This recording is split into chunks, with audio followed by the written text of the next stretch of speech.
ഇവിടെയുള്ളതൊക്കെ എന്തായാലും നഷ്ടപ്പെട്ട് കഴിഞ്ഞില്ലേ? ഇനിയിപ്പോ നടപടികൾ പൂർത്തിയാക്കി കമ്പനി ഏറ്റെടുക്കണം. അതവർ ചെയ്തോട്ടെ.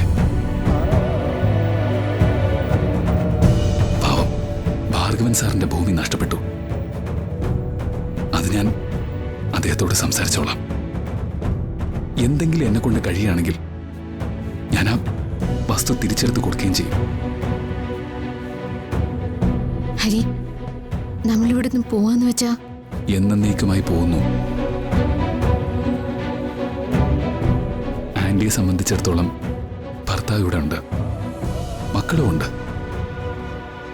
പതുക്കെ പതുക്കെ എല്ലാവരോടും പൊരുത്തപ്പെടാൻ ആന്റിക്ക് പറ്റും.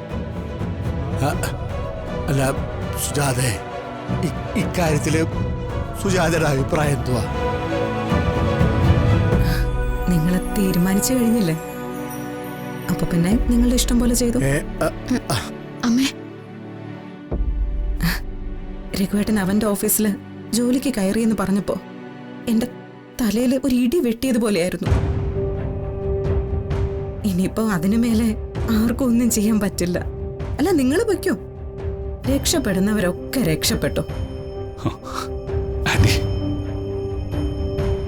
മോനെ, നീ എന്താ എന്നെ കുറിച്ച് കരുതിയിരിക്കുന്നത്? മകനും ഭർത്താവും ഒക്കെ പണത്തിന് പിന്നാലെ പോയാ അതില് ഞാൻ ആശ്വാസം കണ്ടെത്തുമെന്നോ? അതില് ഞാൻ സന്തോഷിക്കുമെന്നോ? പകരം നിനക്കൊരു വാക്ക് പറയായിരുന്നില്ലേ? എപ്പോഴും പറയാറുള്ളത് പോലെ ആന്റിയുടെ കൂടെ ഞങ്ങളുണ്ടെന്ന്, നമുക്ക് എങ്ങനെയെങ്കിലും പിടിച്ചു നിൽക്കാമെന്ന്.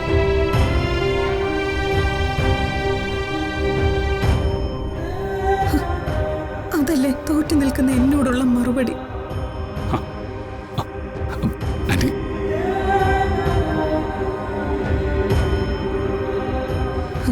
ഞാൻ എന്റെ ഭർത്താവിനെ പിരിഞ്ഞു നിന്നിട്ടുണ്ട്. മകനെ വീട്ടിൽ നിന്നും പുറത്താക്കിയിട്ടുണ്ട്. ആർക്കു വേണ്ടിയാ? ഇവളെ സംരക്ഷിക്കാൻ, ഇവളെ സ്നേഹിക്കാൻ. എന്നിട്ട് ഇവളെയും കൊണ്ട് നിങ്ങൾക്ക് പോണമല്ലേ?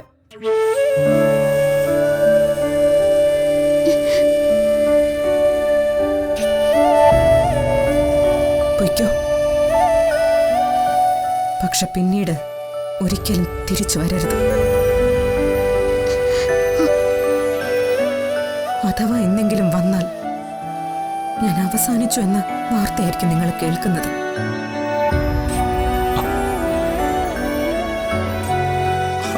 സുജാതെ, ഒടുങ്ങാണെങ്കിൽ ഒരുമിച്ച് ഒടുങ്ങട്ടെ രാമകൃഷ്ണേട്ട.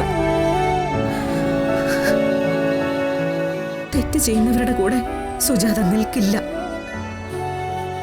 അവൻ എത്ര സൗകര്യങ്ങൾ വെച്ച് നീട്ടിയാലും ജീവൻ നമ്മുടെ ശത്രുവാണെങ്കിൽ അവന്റെ കൂടെ പോയ രഘുവേട്ടനും നമ്മുടെ ശത്രുവാണ്. അവരെ ഒന്നിച്ചെതിർത്ത് തോൽപ്പിക്കാനുള്ള ശക്തി ഉണ്ടെങ്കിൽ നമുക്ക് ഒരുമിച്ച് നിൽക്കാം. എനിക്ക് അത്ര ഈ കാര്യത്തിൽ പറയാനുള്ളൂ. എന്നെ ഒറ്റപ്പെടുത്തി നിങ്ങൾ പോയാ അതെന്റെ അവസാനമാ.